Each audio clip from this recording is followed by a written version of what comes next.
Psicología de las masas y análisis del yo, por Sigmund Freud. 11.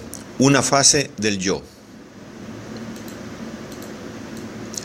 Cuando pasamos a examinar la vida del individuo de nuestros días, teniendo presentes las diversas descripciones complementarias unas de otras que los autores nos han dado de la psicología colectiva, vemos surgir un cúmulo de complicaciones muy apropiado para desalentar toda tentativa de síntesis. Cada individuo forma parte de varias masas, se halla ligado por identificación en muy diversos sentidos y ha construido su ideal del yo conforme a los más diferentes modelos. Participa así de muchas almas colectivas, la de su raza, su clase social, su comunidad confesional, su estado, etc. Y puede además elevarse hasta un cierto grado de originalidad e independencia. Tales formaciones colectivas permanentes y duraderas producen efectos uniformes que no se imponen tan intensamente al observador como las manifestaciones de las masas pasajeras de rápida formación, que han proporcionado a Le Bon los elementos de su brillante característica del alma colectiva. Y precisamente en estas multitudes ruidosas y efímeras, superpuestas, por decirlo así, a las otras, es en las que se observa el milagro de la desaparición completa, aunque pasajera, de toda particularidad individual.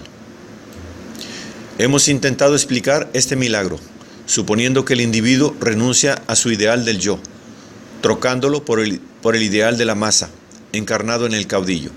Añadiremos, a título de rectificación, que el milagro no es igualmente grande en todos los casos. El divorcio entre el yo y el ideal del yo es, en muchos individuos, poco marcado. Ambas instancias aparecen aún casi confundidas y el yo conserva todavía su anterior contento narcisista de sí mismo. La elección del caudillo queda considerablemente facilitada en estas circunstancias. Bastará que él mismo posea con especial relieve las cualidades típicas de tales individuos y que dé la impresión de una fuerza considerable y una gran libertad libidinosa, para que la necesidad de un enérgico caudillo le salga al encuentro y le revista de una omnipotencia a la que quizá no hubiese aspirado jamás. Aquellos otros individuos cuyo ideal del yo no encuentra en la persona del jefe una encarnación por completo satisfactoria, son arrastrados luego sugestivamente, esto es, por identificación. Reconocemos que nuestra contribución al esclarecimiento de la estructura libidinosa de una masa se reduce a la distinción entre el yo y el ideal del yo, y a la doble naturaleza consiguiente del ligamen, identificación y sustitución del ideal del yo por un sujeto exterior. La hipótesis que postula esta fase del yo y que, como tal, constituye el primer paso del análisis del yo, habrá de hallar poco a poco su justificación en los sectores más diversos de la psicología. En mi estudio, Introducción del narcisismo, he intentado reunir los datos patológicos en los que pueda apoyarse la distinción mencionada, y todo nos lleva a esperar que un más profundo estudio de la psicosis ha de hacer resaltar particularmente su importancia. Basta reflexionar que el yo entra, a partir de este momento, en la relación de un objeto con el ideal del yo por él desarrollado, y que probablemente todos los efectos recíprocos desarrollados entre el objeto exterior y el yo total, conforme nos los ha revelado la teoría de la neurosis, se reproducen ahora dentro del yo. No me propongo examinar aquí sino una sola de las consecuencias posibles de este punto de vista, y con ello proseguir la aclaración de un problema que en otro lugar hube de dejar inexplicado. Cada una de las diferenciaciones psíquicas descubiertas representa una dificultad más para la función anímica, aumenta su inestabilidad y puede constituir el punto de partida de un fallo de la misma, esto es, de una enfermedad. Así, el nacimiento representa el paso desde un narcisismo que se basta por completo a sí mismo, a la percepción de un mundo exterior variable y al primer descubrimiento de objetos. De esta transición, demasiado radical, resulta que no somos capaces de soportar durante mucho tiempo el nuevo estado creado por el nacimiento y nos evadimos periódicamente de él, para hallar de nuevo en el sueño nuestro anterior estado de impasibilidad y aislamiento del mundo exterior. Este retorno al estado anterior resulta ciertamente también una adaptación al mundo exterior, el cual, con la sucesión periódica del día y la noche, suprime por un tiempo determinado la mayor parte de las excitaciones que sobre nosotros actúan. Un segundo caso de este género, más importante para la patología, no aparece sometido a ninguna limitación análoga. En el curso de nuestro desarrollo, hemos realizado una diferenciación de nuestra composición psíquica en un yo coherente y un yo inconsciente, reprimido, exterior a él, y sabemos que la estabilidad de esta nueva adquisición se halla expuesta a incesantes conmociones. En el sueño y en la neurosis, dicho yo desterrado intenta, por todos los medios, forzar las puertas de la conciencia, protegidas por resistencias diversas, y en el estado de salud despierta recurrimos a artificios particulares para acoger en nuestro yo lo reprimido, eludiendo las resistencias y experimentando un incremento de placer.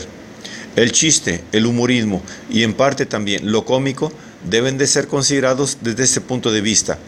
Todo conocedor de la psicología de la neurosis recordará fácilmente numerosos ejemplos análogos, aunque de un menor alcance. Pero dejando a un lado esta cuestión, pasaremos a la aplicación de nuestros resultados.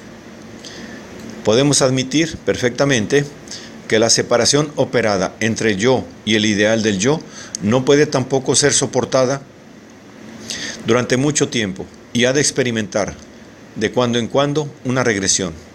A pesar de todas las privaciones y restricciones impuestas al yo, la violación periódica de las prohibiciones constituye la regla general, como nos lo demuestra la institución de las fiestas, que al principio no fueron sino periodos durante los cuales quedaban permitidos por la ley todos los excesos, circunstancias que explica su característica alegría. Las Saturnales de los romanos y nuestro moderno carnaval coinciden en este rasgo esencial con las fiestas de los primitivos, durante las cuales se entregan los individuos a orgías en las que violan los mandamientos más sagrados. El ideal del yo engloba la suma de todas las restricciones a las que el yo debe plegarse, y de este modo, el retorno del ideal al yo tiene que constituir para éste, que encuentra de nuevo el contento de sí mismo, una magnífica fiesta. La coincidencia del yo con el ideal del yo produce siempre una sensación de triunfo. El sentimiento de culpabilidad o de inferioridad puede ser considerado como la expresión de un estado de tensión entre el yo y el ideal. Sabido es que hay individuos cuyo estado afectivo general oscila periódicamente, pasando desde una exagerada depresión a una sensación de extremo bienestar a través de un cierto estadio intermedio. Estas oscilaciones presentan amplitudes muy diversas, desde las más imperceptibles hasta las más extremas, como sucede en los casos de melancolía y manía, estados que atormentan y perturban profundamente la vida del sujeto atacado. En los casos típicos de estos estados afectivos cíclicos, no parecen desempeñar un papel decisivo las ocasiones exteriores. Tampoco encontramos en estos enfermos motivos internos más numerosos que en otros o diferentes de ellos. Así, pues, se ha tomado la costumbre de considerar estos casos como no psicógenos. Más adelante trataremos de otros casos, totalmente análogos, de estados afectivos cíclicos que pueden ser reducidos con facilidad a traumas anímicos. Las razones que determinan estas oscilaciones espontáneas de los estados afectivos son, pues, desconocidas. También ignoramos el mecanismo por el que una manía se sustituye a una melancolía.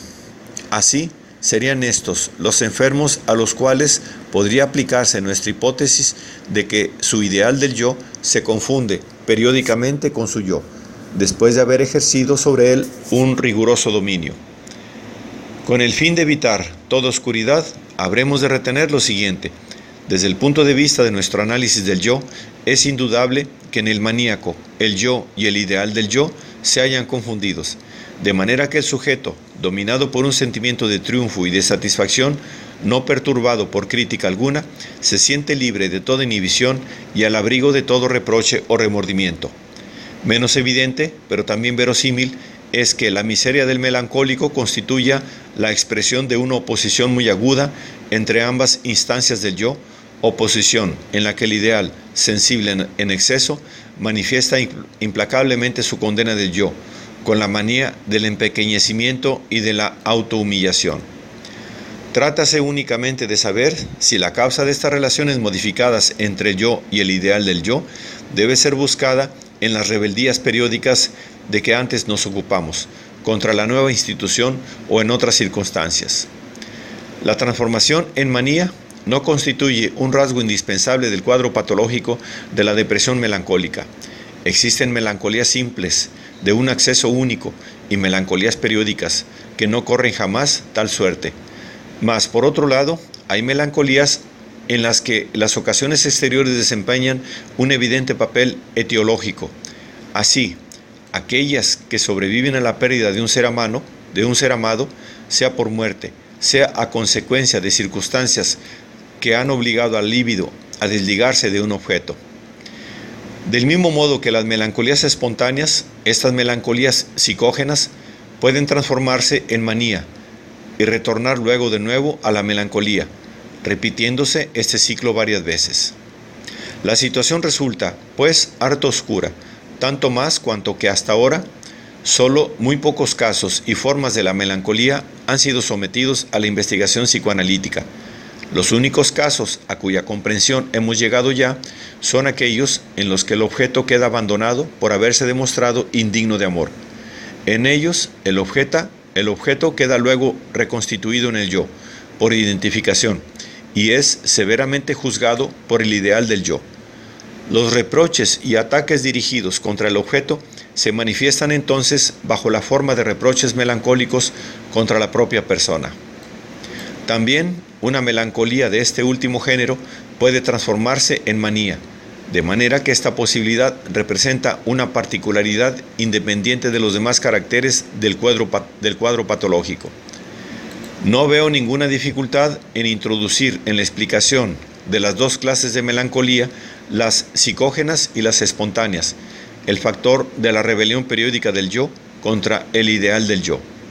En las espontáneas puede admitirse que el ideal del yo manifiesta una tendencia a desarrollar una particular severidad, que tiene luego, automáticamente por consecuencia, su supresión temporal.